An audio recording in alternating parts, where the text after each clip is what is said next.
நண்பர்களை நீங்கள் பார்த்து கொண்டு இருப்பது உங்கள் கௌசிகா ரிவ்யூ. சரி வாங்க வீடியோக்குள்ள போய் என்ன நடக்க போகுது அப்படின்னு சொல்லிட்டு பாத்தீங்கன்னா, ஒரு பக்கம் பிரிய மனசும் இல்ல, மறுபக்கம் வெறுத்து ஒதுக்க இஷ்டமும் இல்லை. ரெண்டுமே பண்ண முடியாம விஜய் கிட்ட கையெழுத்தும் கேட்க முடியாம மனசை கல்லாக்கிக்கிட்டு என்ன பண்றது ஏது பண்றதுன்னு சொல்லிட்டு புரியாம குழப்பத்துல குழம்பி போயிட்டு இருக்கிற நிலைமையில தள்ளப்பட்டு இருக்காங்க நம்ம மல்லி. இந்த ராஜேஸ்வரியோட எண்ணங்கள் செயல்திறன்கள் எல்லாமே வேற லெவலில் இருக்கு. ஒரு பக்கம் மல்லியால என்ன பண்ண முடியாதோ அதவே கரெக்டாக ஸ்கெட்ச் போட்டு பண்ண வைக்க பார்க்குறாங்க. இப்போ மல்லி விஜய் விட்டு வந்தால் அடுத்த செகண்டே விஜய் சுக்குநூறா உடஞ்சி போயிடுவார். ஏன்னா இப்போ மல்லி இதான் விஜய் மனசு ஃபுல்லாக இருக்கிறது. மல்லி ஒருத்தி போதும் வெண்பாவை பார்த்துறதுக்கும், வெண்பாவை நல்லா பார்த்துப்பா, எந்த ஒரு பிரச்சனையும் இருக்காது, நானே இல்லைனாலும் வெண்பாவை அவள் பார்த்துப்பா அப்படின்னு சொல்லிட்டு ஒரு நம்பிக்கையில் இருக்காரு நம்ம விஜய். அப்படிப்பட்ட நம்ம விஜய்க்கு திடீர்னு மல்லியும் வாழ்க்கையில் இல்லைன்னு சொல்லிட்டு வந்துச்சுன்னா, இதுக்கு முன்னாடி விஜய் உயிருக்குயிராக காதலிச்ச தன் மனைவி அவர் கண் முன்னாடி தவறி விழுந்து இறந்துட்டாங்க ஃபாரஸ்ட் ஏரியாவில். இப்போ அதே போலவே நம்ம மல்லி விட்டுட்டு போனால் என்ன பண்ணுவார் சொல்லுங்க பார்க்கலாம். ஆனால் நம்ம மல்லியால் விட்டுட்டு போக முடியல. அதனால் அவங்க தவறான ஒரு முடிவை எடுக்க பார்க்குறாங்க. கையில் ஒரு பாய்சன் பாட்டிலை எடுத்துறாங்க.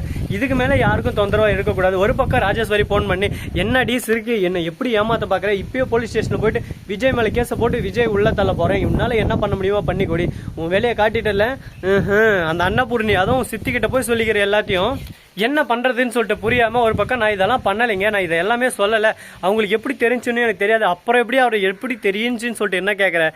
அவள் எனக்கு ஃபோன் பண்ணி என்னவே மிரட்டுறா. அது மட்டும் இல்லாமல் வீட்டுக்கு டைரெக்டாக வந்து உன்னோட சதி திட்டமெல்லாம் இங்கே பழிக்காது, உன் பருப்பெல்லாம் வேற எங்கன்னா வேக வச்சுக்கோ, மல்லிக்கிட்ட ஏதானா மோதணும்னு சொல்லிட்டு வேலை நினச்சேன் செஞ்சு விட்டு போயிடுவேன் அப்படின்னு சொல்லிட்டு மிரட்டி விட்டு போயிட்டாங்க. நம்ம அன்னபூர்ணி என்ன பேசுறது ஏது பேசுறதுன்னு சொல்லிட்டு தெரியாமல், என்னடா இந்த அளவுக்கு ஒரு பக்கம் ப்ரெஷர் நம்ம மேலே போடுறாங்களே, நம்ம எந்த ஒரு தப்பும் செய்யலையே அப்படின்னு சொல்லிட்டு மல்லி அழுந்துக்கிட்டே அந்த பாய்சன் பாட்டிலோட வீட்டுக்கு போகிறாங்க. யார் எல்லாரும் பார்க்காத நேரத்தில் திடீர்னு விஜய் கிட்ட சந்தோஷமாக பேசுகிறாங்க, மல்லிக்கு வெண்பாக்கிட்டே சந்தோஷமாக நடந்துக்கிறாங்க, அன்னபூர்ணிக்கிட்டே சிச்ச மாதிரி பேசுகிறாங்க. ஆனால் மனசுக்குள்ளே கஷ்டத்தை வச்சுக்கிறாங்க. கரெக்டாக நம்ம அன்னபூர்ணி அவங்க கையில் பாய்சன் பாட்டில் கிட்ட நோட் பண்ணுறாங்க. அப்போ எதுவும் கேட்காம மல்லி உள்ளே போயிடுறாங்க. கதுவை சாத்த பார்க்குறாங்க. அந்த சமயத்தில் கரெக்டாக நம்ம அன்னபூர்ணி இருக்காங்களா, கதுவுக்கு நோக்கி அவங்க எடுத்து வச்சுருக்காங்க. கதுவை சாத்திடுறாங்க. கது லாக் ஆகிட்டு இருக்குது. திறனாலும் திறக்க முடியல. அசாத கிலோ இந்த சாவி வலி இருக்குல்ல அது வெளியே பார்க்குறாங்க. மல்லி பாய்சனை குடிக்கிறதுக்கு எடுக்கிறாங்க. உடனே கதுவை திறந்து போயிட்டு தட்டி விட்டுறாங்க. நம்ம அன்னபூர்ணி என்ன மல்லி முட்டாள் மாதிரி பண்ணிருக்க, உனக்கு யார் இந்த வேலை கொடுத்தது, எதுக்காக இந்த மாதிரி பண்ணுற அப்படி இப்படின்னு சொல்லிட்டு திட்ட ஆரம்பிச்சுறாங்க. என்னங்க பண்ணுறது, வாழ்க்கைன்னா பயம் வரும், ஆனால் பயமே வாழ்க்கையே இருக்கக்கூடாதுங்க. அந்த மாதிரி ஒரு பக்கம் திருன்னு முழிச்சுன்னு இருக்காங்க நம்ம மல்லி. நான் என்ன பண்ணட்டும் சித்தி, எனக்கு வாழ்க்கையில் இவ்வளோ கஷ்டம் வருது, நான் விஜய் கூட இருக்கணும்னு சொல்லிட்டு எவ்வளவோ ஆசைப்பட்டேன், விஜய் கூட இருந்தால் விஜயோட வாழ்க்கையை நாசமாக போயிடும், இப்போ நான் விஜய் கூட இருக்கிறதா விஜய் விட்டு விலகிறதா எனக்கு ஒன்றும் புரியல, குழப்பத்தில் குழம்பி போயிட்டு இருக்கேன். இந்த மாதிரி ஒரு தருணத்தில் நான் என்ன பண்ணட்டும் நீங்களே சொல்லுங்க பார்க்கலாம், வாழ்க்கையே எனக்கு வெறுப்பாக இருக்குது, இந்த வாழ்க்கை எதுக்குன்னு சொல்லிட்டு எனக்கு ஒன்றும் புரியல அப்படின்னு சொல்லிட்டு குழப்பத்தில் குழம்பி போயிட்டு இருக்காங்க. இதுக்கப்புறம் என்ன பண்ண போகிறாங்க ஏது பண்ண போகிறாங்கன்னு சொல்லிட்டு தெரியாமல் ஒரே குழப்பத்தில் தாங்க இருக்காங்க. அந்த குழப்பத்துக்கு நடுவில் இன்னும் இந்த ராஜேஸ்வரி வேறு பக்கம் போன் பண்ணிட்டே இருக்கா. அதனால என்ன பண்றதுன்னு எனக்கு சொல்லிட்டு தெரியல. நான் வாழ்க்கையை முடிச்சுக்கலான்னு முடிவு பண்ணிட்டேன். அதனால தான் சொல்லிட்டு சொல்றாங்க. நீ வாழ்க்கையை முடிச்சுக்கிட்டா விஜய் சும்மா விட்டுருவாங்களா, விஜய் அப்பயும் டார்ச்சர் பண்ணுவாங்க, விஜய் தொந்தரவு மேல தொந்தரவு பண்ணிட்டே இருப்பாங்க, விஜய் என்ன பண்றது ஏது பண்றதுன்னு சொல்லிட்டு தெரியாம அவரே அவரோட உயிரை மாய்ச்சிப்பாரு. அந்த மாதிரி ஒரு சூழல் எல்லாம் வந்துட்டு இருக்கு. நீ பாட்டுக்கு முட்டாள்தனமா முடிவு எடுத்துன்னு இருக்காத. இது எல்லாமே கலந்துரையாடல் இருந்தா எந்த ஒரு பிரச்சனையும் வந்திருக்காரு.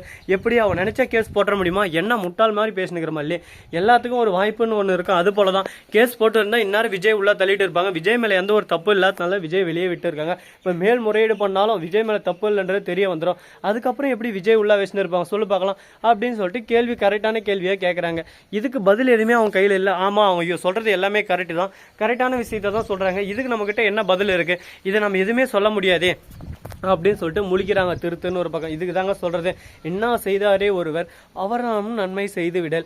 ஒருத்தர் நம்மளுக்கு என்னதான் துரோகம் செஞ்சாலும் அவங்களுக்கு நன்மையே செஞ்சா நம்மளுக்கு நல்லதே நடக்கும்னு சொல்லிட்டு சொல்லுவாங்க. அது போலதான் ராஜேஸ்வரிக்கு நல்லதே தான் பார்த்துன்னு இருக்காங்க.